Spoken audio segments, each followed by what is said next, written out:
Alright, let's get started with this one. I didn't like my last desk, so I decided to go for something a little bit different. I don't want a desk set up all the time.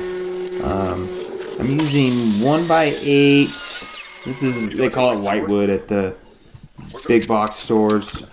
It's cheaper, it's got a lot of knots. You can even see they're twisted. You'll see when I put everything together how we kind of work with that. I tried to get straight ones, but there's like no straight ones. So you just got to deal with what you got. Set up a stop here in the miter saw. So I'm getting all my pieces cut. Really, this can be done at whatever dimensions that you want. I think I ended up around 30 by 60 inches, the whole unit. So here I'm marking out where my screws are going to go.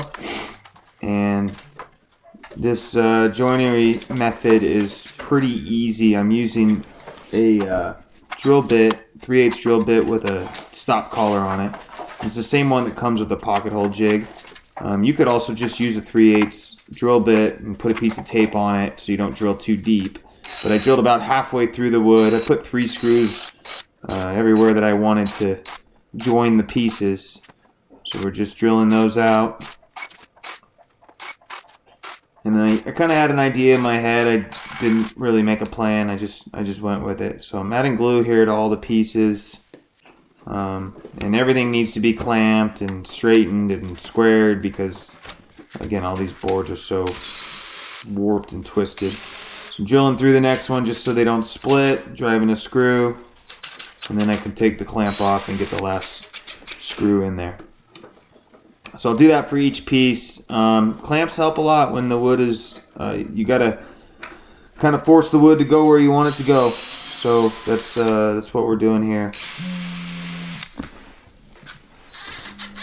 A little bit closer there so you can see how that leaves a hole there, and we'll fill those in later.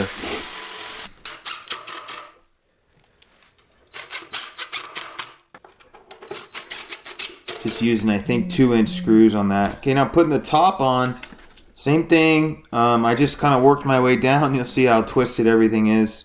I don't know what piece is twisted. It's kind of all twisted. So I start at the end and just kind of work my way down, lining my stuff up with the lines, getting my screws in. And that kind of pulls everything together. Starting to get a little bit straighter of a piece here.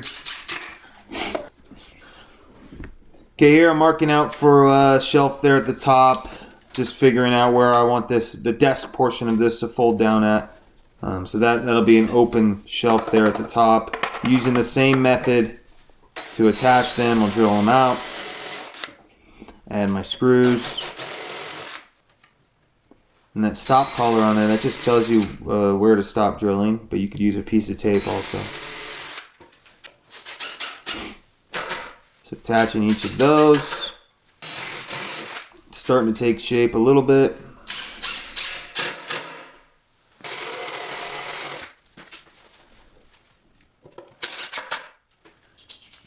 Okay, here's how I'm plugging these up. I just add a little bit of glue, and then I have a 3/8 inch dowel, and whatever saw works for you. I'm using this multi-tool thing. I just cut it off like that. Cleans up pretty nice. Can't even tell that there's much there. It looks good too. So I just went through and did that with all of them. You could use a flush cut saw or whatever you got really. Even if you got a hand saw, that'll work. There I'm adding the bottom shelf, just getting the screws started. I flipped it over, that's why it looks kind of funny. Okay, getting those added in there. Got my marks a little wrong, so I had to drive the screws in a little differently. This is a shelf pin jig from Craig. You drill the top one wherever you want that. Add the pin and just drill them all out. This gives you adjustable shelves, just in case I ever want to do that. It's a good jig. Again, you can do the same thing with a piece of scrap wood if you wanted to. These jigs aren't necessary. They're nice to have if you do a lot of this kind of stuff, but definitely not necessary. So it does give you clean, straight lines, straight holes. Kind of puts everything together really well with that.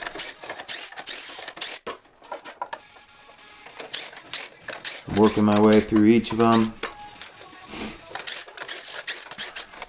This jig, all the jigs that I use, will be linked down below if you are interested in getting them. These are the shelves I'm cutting out now. Look, I put a square on the fence of the miter saw just so they're all the same. Makes it easy. Got one extra. Lots of sanding.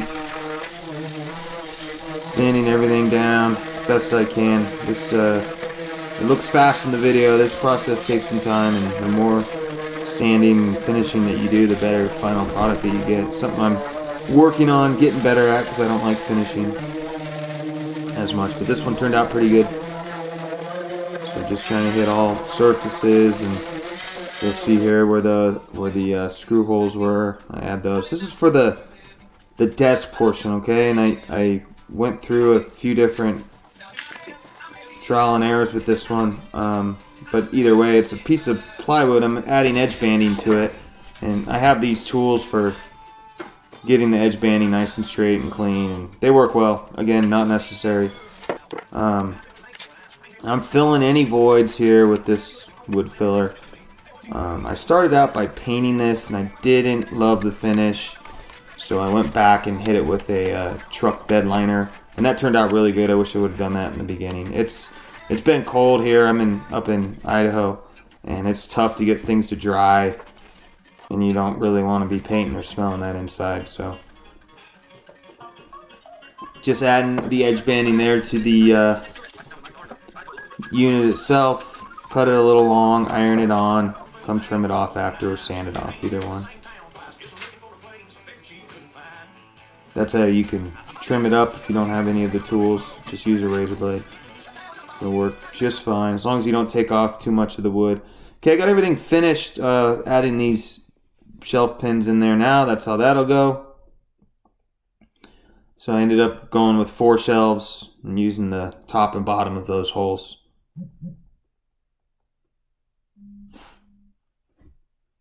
Okay, this is how we'll attach the piece. I got pocket holes in this. You could use the same method that we used if you don't have a pocket hole jig.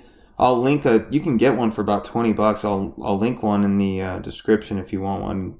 If you start building things, it's kind of a must-have. It's another tool in the bag to help you build things. So I'm adding that right in the middle, attaching another 45-degree angle piece to the studs in the wall, and this piece just fits right up in there, and this is the only attachment method. You just lift it right on there. Works pretty good. I got everything to sit in there. It's strong. It can hold me. Here I'm cutting out for the power station that I'm putting inside of there. This thing, it wasn't too expensive. I'll link it. There's other ones. There's other ways of doing this. Just wanted to figure out the best way of getting power in there without having to look at a whole bunch of wires all the time. That drives me nuts. So just cutting that out, and if you know what you're going to use, and where you're going to do it, it probably makes more sense to do it beforehand, before finishing. But I don't really plan, so that's what we do. We got it to work though. I drilled out those holes you see there for hinges, and that was a mistake. That was on the wrong side, so you'll see what I got to do to fix that. Just drilling another hole here for the power wire to go through, and you can see I got a piece of plywood clamped to the bottom of that. That keeps the bottom of this unit from tearing out with that drill bit when you go all the way through. So that works pretty good. You should try that one if you run into that place. But of course I used the wrong size bit, so I had to go through with a bigger one and chew it all up, which is fine. There's the top with the bed liner on it. Okay, this is another jig for cabinet hinges, and I'm drilling out the holes now in the desk portion. I made the mistake of doing it backwards, and it doesn't work that way. And I've done that mistake before. So this is what the hinge side should look like if you use these type of hinges. It should come off of your desk or your door always, or whatever. I've made that mistake before when building cabinets. So I filled those holes, got some screws in there, and that's how the desk portion will hinge open.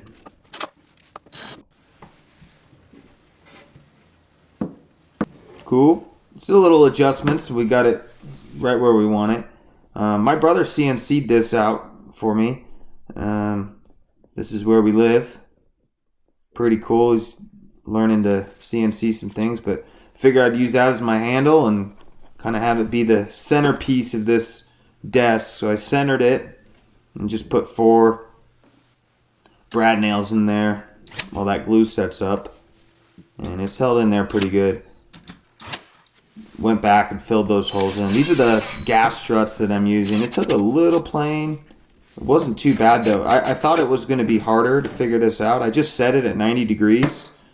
And they're from China. And you got to try to follow their directions. But they're not very good at directions. So you got to be able to figure some things out. Turned out good. Thanks for watching.